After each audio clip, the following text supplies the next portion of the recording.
Good morning, everybody. This is Grant from State of the Spark. Yes, we're in a different location. We're at the lovely Catapult in Catapult, Florida, or in Lakeland, Florida. We're working out of here because we got early morning appointments. But before any of that, we've got a killer show for you. Today, we're actually going to be covering some sick stuff. Number one, we're going to be covering the fourth hidden freedom that I've discovered. I was taking my time with this. You guys know I've been teaching on the 3 freedoms. We'll cover that. But what's the fourth actual freedom you need to be paying attention to, and why was it so disruptive? We're going to be talking about why achieving your goals will create anxiety in you and how to deal with that. We're also going to be talking about how the Starship could actually be a giant flipping telescope. And last but not least, we're going to be talking about art in Asheville. You know, we can only talk about wild and flaky things so much before we actually got to talk about some rather earthly things, some tangible things. We're going to be covering all of that. But the big thing I'm excited about is the fourth freedom and how achieving your goals will actually create a level of freedom and how we need to begin preparing for that. And I want to actually unpack that a bit more because I think it's critical with what's going on in the species. But before all of that, you know what time it is. Oh, I got coffee stains. My bad. I've been drinking too much coffee this morning already. For a morning cup of gratitude, let's start with a morning cup of gratitude. Tell me in the comments, what are you grateful for today? What's absolutely lifting up your spirit, pumping you up, and getting you going for a powerful day of you impacting the world, creating more than you're consuming, producing more than you're consuming, and impacting people and living a meaningful life the way you want to live it. It all starts with a cup of gratitude. Let's do this. What am I grateful for this morning? More than anything, I'm grateful right now for location freedom. I'm grateful that we have a mobile lifestyle, and I don't just mean me. I mean, you and I can now benefit this. Marissa and I have been relatively mobile since 2012. Before that, I was doing my infopreneuring thing on the road, doing ebooks and all kinds of stuff. Now, we actually have built our mobile businesses so that the type of work we do can be done from anywhere, and it's taken a lot of hard work. We're moving into infopreneurship and coaching, but you too. Most of you are used to remote work. Many of you are used to remote work, unless you're in the services industry, which is kind of geographic based. But I'm grateful that we have what is becoming a stronger and stronger mobile populace. Now, that's creating some labor challenges, but I'm grateful. I'm grateful, full of gratitude for even those sorts of challenges that we have to solve. I'm grateful for it. I'm also grateful for this lovely place. This is Catapult, and I'd love to give you guys a tour at some point. This is just one of the rooms called the Irma Room, named after Hurricane Irma. And there's a huge facility back here with dozens of rooms and space for hundreds of entrepreneurs to work. And this morning I have some appointments, so I'm grateful that remote work spaces, co-working spaces are available to us like Catapult. I'm grateful that we live mobile businesses. What are you grateful for this morning? I want to hear about it. I want to hear what's pumping you up. I want to hear what's getting you going this morning. And yeah, I'm pulling up all of my shows on all my different channels and feeds. Perfect. There we go. So let's talk about other news. News that elevates you, lifts you up, makes you smarter, hopefully. Let's talk about it. The first thing I want to give you is the fact that Elon is at it again, as they say. I'm going to drop this in the comments. Boom. Elon is at it again. Yes, he's proposing that the Starship, which they're proposing to put towards Mars in the next few years, they've done huge work with the Falcon 9 and the Falcon Heavy, but he's actually gone on to propose a structure for a new giant telescope. You see, in the last month, we've actually had to turn off the Hubble telescope for an entire month. A lot of research went on pause. And we had to turn it off because of a software glitch. Sidebar, for those in school and college, you wanted to get a degree in software and astronomy or astrophysics. You could be a programmer that goes to space, attaches yourself to a big old satellite in a big spacesuit, and does some programming simply to upgrade the software, some of these powerful inventions that we have floating around space. That's a total sidebar. So we had to turn this off for an entire month. So Elon Musk was pondering this and encountered an astrophysicist by the name of Saul Perlmutter. Saul Perlmutter proposed, and Saul Perlmutter is an astrophysicist from the Lawrence Berkeley National Laboratory. And he went on to propose that why don't you actually turn the entire Starship into its own telescope?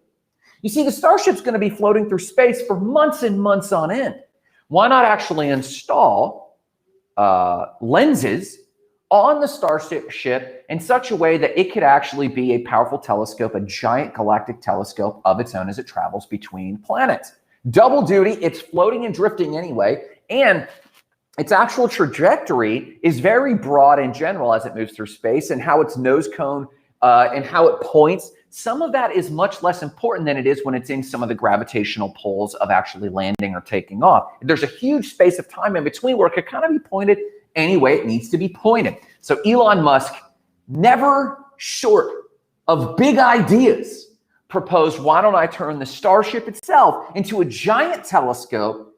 And they've already done the math and done some research on it. It could loosely be 10 times more powerful than the Hubble telescope is on its best day. And because the spaceship actually lands, it's easy to update its programming so that it could be its own telescope, get upgraded anytime it's on the surface, and then go up again and collect 10 times more visual data. Nearly all of our photos of space have come from places like Hubble. What if we had 10 times more data, 10 times more power in our telescopes, which could be done? Let me drop you a link on that. Very curious, very interesting use. And like I said, Elon Musk is never short of ideas. This guy wakes up and writes out 10 good ideas a day. When was the last time for your business you nurtured yourself as a possibility thinker? When was the last time you sat down, you woke up, and just over morning coffee, took out a slip of paper and with a pen and paper just wrote out, what are 5 to 10 things I could do today? Not that I will, not that they're even the best ideas, but am I nurturing my gray matter? Am I nurturing my gray matter to come up with solutions and ideas? Are you doing that? I recommend you wake up daily and make this a habit, either before bed so that you work on it in your sleep, or the first thing you wake up, or both, so that you wake up and nurture a possibility thinking and not a limitations thinking. Hear me on this. I'm about done with limitation thinking. And we're going to cover some things today on why you should be done with limitation thinking and why. Number one, there's nearly 7.5 billion limitation thinkers on this planet. We're done. It's oversupply. What we have a limitation of is how many possibility thinkers are there. We need a much higher probability, or a much higher proportion of probability thinkers. You've got your link. Let me put the link in the comments over here as well. Boom, boom. There we go. Good morning, Lisa Welsh. Thank you for the like this morning. Hope you're doing great. So there you go. We've got the link right there to how to turn a spaceship into a telescope. Let's talk about art and pottery in Asheville. Let's do it. So the Big Crafty is back. So yes, we talk about space news, but why don't we actually talk about enriching things that are going on this planet? And we do as we talk about art news. Chill out. But a really interesting one is Asheville is kind of opening up. And Asheville is a really kitsch place. It's a fun place. It's in the South, but it's super liberal and fun and progressive. There's always good events going on there. There's always good breweries there. There's always a lot of good hiking. It's getting a little crowded, but that's okay. You should check it out. Asheville's Big Crafty is coming back. It began Sunday, July 11th, and it's in Pack Square Park from 12 p.m. to 7 p.m. It's free to the public, and this was a huge event where people from all over the region would descend on Asheville for what amounted to a massive farmers market where people would bring in arts and crafts. I got to give you this link real quick because there is a humongous piece of pottery, a huge piece of pottery that was brought here. Let me paste it right there. Boom. The thumbnail should populate in just a quick second. There it is. That is a crane lifted piece of pottery that's being delivered. Now, the title of, or the theme of this year's festival, is Together Again. And listen, for all the cutting edge news, for all the science news, for all of the space news, and here we go, Lisa Welsh jumps in and says, I need to get my greens there. You're not kidding. And here's why I'm sharing this, Lisa Welsh. I'm sharing this because for those who live in Lakeland, Asheville's only a 9-hour drive, and it seems like it's forever away. But in our increasingly mobile remote work life, get in a car at 4 a.m, 9 hours later, it's mid-afternoon, you could get there, have lunch, and spend a weekend there and come back on Monday. Easy way to go get outside of your sphere, go stretch your legs, go express yourself as a mobile person. And in Lisa's case, maybe actually sell some greens and microgreens to spread the word. It would be an interesting trip. And Lisa, here's the thing. The entire weekend's a write-off. You get to write off your entire weekend. In fact, I'm willing to bet in our mobile remote working life, the IRS is going to have to get its act together on what can we write off? If you're a remote worker, why couldn't you write off all of your travel? Those rules are going to be changing soon, so take advantage of it now. That's our second piece of other news, the Big Crafty in Asheville. Yes, we can travel to the stars and talk about 10Xing and talk about philosophies, but in the end, get in the car and drive to a cool town like Asheville. I highly recommend it. Let's talk about the fourth hidden freedom you and I have been overlooking, or we've been maybe relegating to the side, and how even achieving your goals will create anxiety and what to do about it. Let's talk about it. So I was recently listening to a podcast by Ben Greenfield. And if any of you know Ben Greenfield, he's an interesting person because he's been on a lot of new age boards. He's done a lot for Mind Valley, which is kind of cutting edge and a little new agey. He's touched on spirituality. He's experimented with DMT, LSD, mushrooms. He's moved his family to the Pacific Northwest and bought a farm so he could raise his kids on how to provide for themselves, how to hunt. He's not exactly a prepper. In fact, he's quite involved. He travels all over. He's written several books. Boundless is one, I think. That's his big popular secular book, but he's also written a book called Fit Soul. And I was listening to his podcast this morning because I'm very curious about how a person who is so openly progressive and so openly experimental has been embraced so much by the Christian church. And in this podcast, he talked about his vision of heaven. And he brought out this idea that so many people have a very boring, very miserable picture of heaven. And he goes, and you can imagine, right? If you had ever been a Christian or been around Christians, you know that we're not selling heaven well. Heaven doesn't sound exciting. To spend millennia, tens of thousands, millions, picture a number that is challenging to imagine and go, okay, I'm going to spend all of this time in what amounts to a glorified church service. Not many of us want that. And it's a poor sales job. There's no incentive for us to be Christian because this is the penultimate achievement of Christianity. And most teachings, Ben Greenfield goes on to say that's not his picture of heaven. He goes on to tell the story of Huckleberry Finn and how in the story of Huckleberry Finn, one of the school marms relays an idea of heaven. It's very boring. And the person listening simply responds, listen, if you had told me there were streams to jump over and waterfalls to appreciate and hiking trails to check out, then I might appreciate what you call heaven. I remember when I was a kid reading Lion, Witch, and the Wardrobe for the first time. I read through all 5 books in a single trip to North Carolina when I was a kid. My dad took us to North Carolina to go hiking as a kid. That's where I read the entire Lord of the Rings series. I also read The Lion, the Witch, and the Wardrobe. And one of my favorite series on The Lion, the Witch, and the Wardrobe was the last battle or whatever it is, the final book. And they all end up in Aslan's country, aka heaven. But it's not this heaven of forever worship. It's this land of El Capitan mountains to climb and castles, literal castles to build. And it's a world to recreate. And this, according to Ben Greenfield, is how he relayed his vision of heaven. And I thought, I need to write a book called Reselling Heaven and just encourage Christians to upgrade how they're pitching Christianity and heaven if heaven's a part of their vision. But this got me thinking this morning as I was listening to this podcast. It got me thinking that we have a very confining view of heaven and it's falling into irrelevance. And that we need to open up our mind what heaven could be like. And a lot of what Ben Greenfield discussed and described as heaven struck me suddenly that that's even difficult to pitch because we already have a lot of the things available to us that he's describing. Bear with me. So jump forward, Marissa and I. A few years back, we finally made it to Iceland, and we had traveled and we had sold a property, and that equity came in, and we were very appreciative, and we ended up traveling to Iceland. And Iceland is just as beautiful and just as adventurous as people describe. In fact, if anything, I'd like to go back and I'd like to make it even more adventurous. There's some things we could push even further, push the limits even further. And Marissa and I had a blast. But if I were being honest, there was a few things that were very challenging about Iceland. Number one, the crowds. If you go in the summer, as you should, and I recommend you push into the edge of spring or something because you might still get snow. Marissa and I got a snow flurry, and we actually had a snowball fight on the way back to the airport. It was beautiful. We had a great time. But the crowds in some of the more popular spots were shoulder to shoulder. There were a lot of rules. Here we go.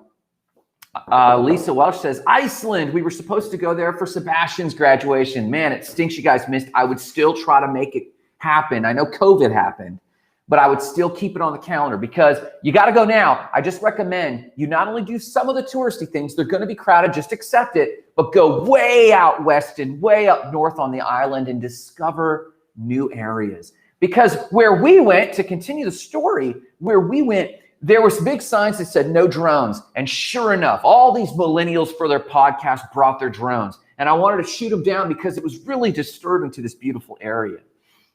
And you guys see some of the photos of Iceland, of the plane wreck on the black sand, right? You see these really kitsch and awesome solo photos. There are lines for hours for millennials to take those photos. It's so crowded, but the angles they take make it look not crowded. So the crowds were tough. On top of that, I myself was going through a lot.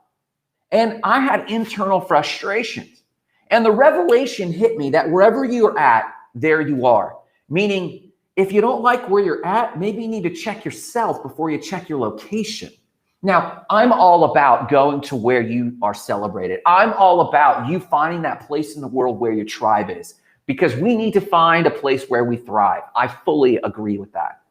But I think more often than not, I've traveled the world, Vietnam, Kenya, Shanghai, India, like we could name places, South Africa, Venezuela, we could name places. We've lived in the Dominican Republic, and we've traveled enough to know one thing.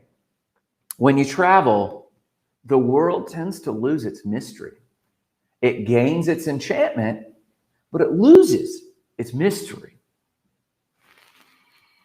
My own internal frustrations in Iceland were something completely unrelated. I was dealing with budgetary issues. I know I had never hit my financial goals. I hate traveling when I still haven't achieved my big goals, and that's writing. I want to stay in a place with low enough requirements on me for long enough to write the things I feel called to write. Lisa Welsh jumps in and says, yes, boom. And then she says, what's this? Everywhere you go, there you are. That's why our problems follow us, because our bad habits sometimes are what makes our problems. And this is true. Like, this is salt of the earth wisdom, but I don't think people are spending time with this fact and this truth. So I wanted to call out this podcast from Ben Greenfield, An Alternative Vision of Heaven, which is inspiring, but I'm realizing we already have quite a bit of it. And then I'm putting that with this trip Marissa and I took to Iceland, which was a dream trip. We spent more money than we ever would have, but the crowds were crazy. And this disenchantment happened, right? Or this demystification happened. I was still enchanted. I want to go back to Iceland, honestly. And then my own internal frustrations of what I was going through, realizing I didn't have the ability to shift gears outside of myself because I don't want to be doing X, Y, and Z. I want to be doing A, B, and C. I don't want to experience Iceland in some ways. I do want to experience Iceland in other ways, but I didn't have the modality to express that. Now let's compound this a little bit. What I observed is that there's a bigger problem. And for example, this is going on with this travel. There's something called post-pandemic revenge travel. People have felt pent up, and now they're traveling everywhere. And I don't know if you've seen the articles coming out of Maui, but the Maui governor, the governor of a city in Maui, is actually asking airlines to cap how many people. If you see the photos coming back from the pristine beaches of Maui, no, we're not talking about the busy tourist-friendly or tourist-heavy Waikiki. We're talking about the very small island of Maui, awash with travelers, shoulder to shoulder. And how many of them are just recording yet another TikTok and not taking the sun in?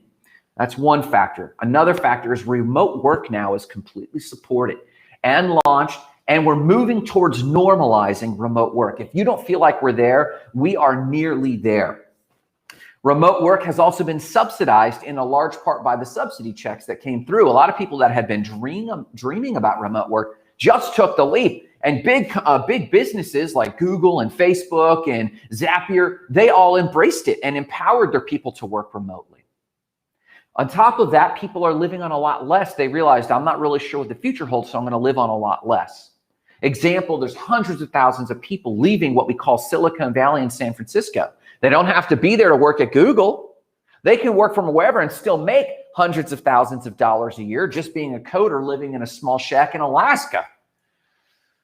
This is spreading throughout the country. And here's the thing. Here's what I'm calling out. People are starting to live out what I have been calling out is the first of the core 3 freedoms, and I'm going to amend it to be the 4 freedoms. But I've been calling it the 3 freedoms, and it's been handed to them.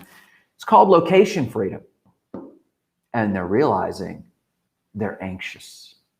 What happens when you achieve the 4 freedoms and all you have is anxiety to show for it? Chris Guillebeau recently wrote that a great challenge of our day, the great challenge of today is anxiety and stress. Not because we don't have what we need, but because we're getting what we need and because we're getting what we want and realizing it's not fulfilling. So I've been teaching for 3 years, or for many years now, probably 4 years, on what I call the 3 freedoms. And here they are. If you can finagle location freedom in our modern technological age, you can experience a degree of relief without having someone looking over your shoulder, which is a big piece of stress for people. And if you can take that location freedom and no one's looking over your shoulder, you can manage your time, which leads you to achieve the second great freedom, which is time freedom. If no one's looking over your shoulder, you have the freedom of time. You dictate what you do with your hours. You dictate how productive you are. You dictate what you do with your time. And if you can dictate what you can do with your time, you can reallocate that time. And you can then build towards what I call financial freedom, how you assign your money. Now, there's a lot of assumptions. With location freedom, you'll probably live on less. With location freedom, you might even get rid of a mortgage, if not rent. You'll have to pay for where you sleep somehow, but it might be in a tent. It might be in a converted van. It might be in a tiny home. It might be in a small one-room apartment. But your prices will go down. The same with time freedom. As you dictate what you do with your time, you'll realize, well, do I really want to spend all this time at the gym? Or do I want to work out with kettlebells outside of my house? Or do I even want to do any of that and no one's looking, no one's my boss, I'm my own worst boss, so why don't I dictate my time and why don't instead I invest in my financial education? Why don't I invest in crypto? Why don't I invest in property? I could be wherever I need. Why don't I find deals on properties in Zimbabwe, go to Zimbabwe, do my work during the day and in the evening because no one's looking over my shoulder. Why don't I work on rehabbing that thing? Location freedom. If you can work on location freedom, you have an edge to build time freedom. And if you can obtain time freedom, you have your edge to obtaining financial freedom. But here's the thing. Obtaining these will not, at first, obtain freedom in your heart. No, they will at first create a massive amount of anxiety. In fact, I believe most of the anxiety today is not for lack, but for fulfillment. You have what you've been asking for, you have what you've been wanting, and you are still full of anxiety. Getting what you want reframes what fulfills you. An example of this is when you take a big trip and come back and get depressed. A big example of this is when you have a huge goal accomplishment and realize, I'm not superhero now. No one suddenly handed me Elon Musk's life. I'm suddenly nobody.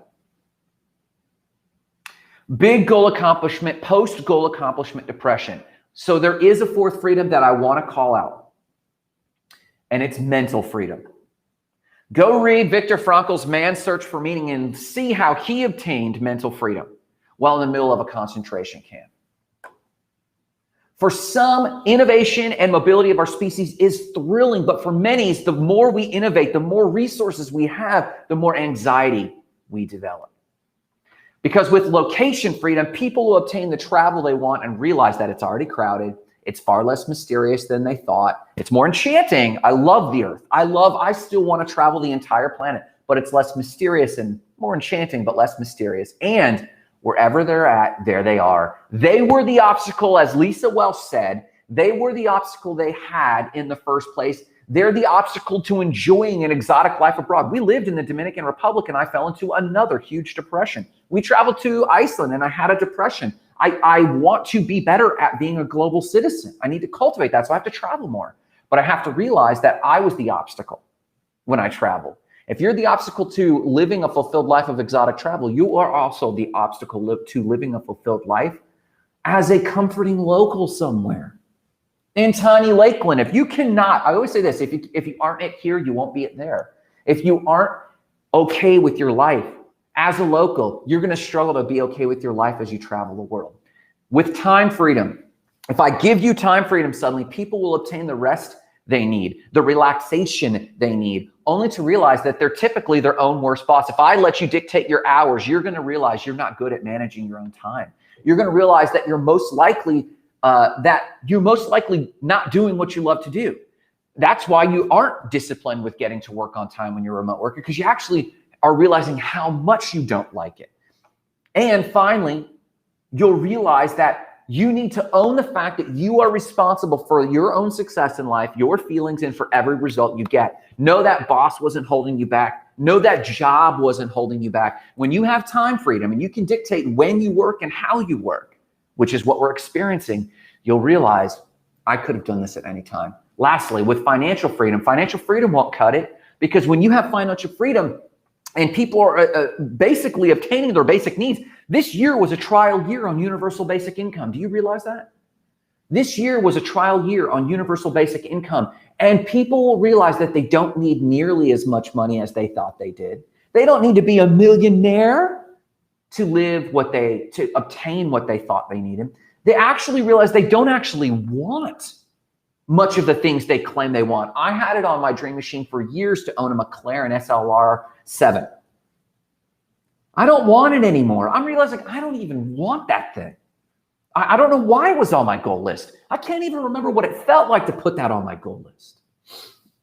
Lastly, they'll realize that they really just want meaningful connection and meaningful work. Meaningful connection to a tribe or group of individuals, and meaningful work to contribute. With financial freedom, that's the realization. We already cognitively know what Jim Carrey said back in the day. I truly wish everyone could become a millionaire, if only to realize that it doesn't hold the answers. This is like the quote, I believe that money won't bring me happiness. I just ask for the opportunity to prove that it's true. We know these things. So all that's left is mental freedom. All of those things, if you obtain time freedom and it disappoints you, anxiety goes up. This wasn't fulfilling to me, then what would be? If I give you time freedom, you're gonna be able to dictate what you do with your time and realize, oh my God, I'm not fulfilled, I'm not happy. Oh my goodness, what would make me happy? Anxiety actually raises. This is why people avoid goal setting, because they inherently know that if they achieve the goal, like financial freedom, if I give you $1 million, you realize, oh my God, it's not enough. It's enough money, but it's not enough for me to feel fulfilled. I don't have meaningful connection and meaningful work suddenly. Mental freedom. Mental freedom is the freedom to feel confident and bold, not because of accomplishments, but because you accept who you are. It's the freedom to attempt big, meaningful things, not because you're suddenly qualified to do it, but you are free from other people's qualifications on whether or not you could. It could be art, it could be science, it could be physics, it could be pottery. But you would attempt big, bold things, not because you're suddenly qualified, but because you no longer care about the qualifications. Mental freedom is the freedom to create more than you consume in any circumstance. Mental freedom is the emotional reserve for your ability to go in. Remember, Viktor Frankl taught this when he was in the middle of a Nazi death camp. But you cultivating mental freedom right now as you're a local in a small town like Lakeland, or so that when you travel, you can also tap when the stresses of travel. There's huge stresses with travel. Marissa and I showed up in Reykjavik. We showed up to our Airbnb, literally pulled into the parking lot. And right when we pulled into the parking lot, Airbnb sent us a notification that the Airbnb canceled our stay. We had to find, in a foreign country, not being able to speak Icelandic, we had to find a coffee shop, find an internet connection, and find a place to stay. And it turned out it was much better than it was. We had the mental choice, the mental freedom to pause, pull up Google Translate, go get some coffee, hang out, make some friends in the coffee shop. That was my first goal. I want to make a friend in the coffee shop. And I did that, an Icelandic person who gave me English, and thank God. And we got to talk, and I tried to speak Icelandic. I'm trying to make it work. But mental freedom is the ability to create, to produce more than you consume, hopefully produce good. It's the ability to attempt big things because you believe in yourself, not because you're suddenly qualified, but because you choose to. It's the ability to go inside and say, I'm going to choose to be positive in this scenario and find creative problem solving just because I can. It's to disconnect your internal state from external influences. And this will bring the freedom to enjoy where you're at right here. You need to quit running from small town life. You need to quit running from small town life. You need to quit running from your job. Your job's not the problem. That means you can go to work and enjoy it. Once you can go to work and enjoy it, you'll have the mental reserves to choose another line of work that might fulfill you more. But you first need the freedom to enjoy where you're at, as well as where you will go next. You need to be able to enjoy the freedom to be happy with much, but also happy with little. On my dream board, I described my wife, and she consumes ramen noodles and a steak dinner with equal grace. Why? Because I want to exhibit this freedom that it doesn't matter. Yes, I want nice things. Yes, but let me tell you something. Why do I wear these t-shirts? To remind myself that I can do great things without wearing Versace. I want to never be connected to that. And that's so far behind me. I need to actually start dressing up because people think I'm a poverty-stricken guy. I'm not. But mental freedom is the freedom to be happy, truly happy with much and little.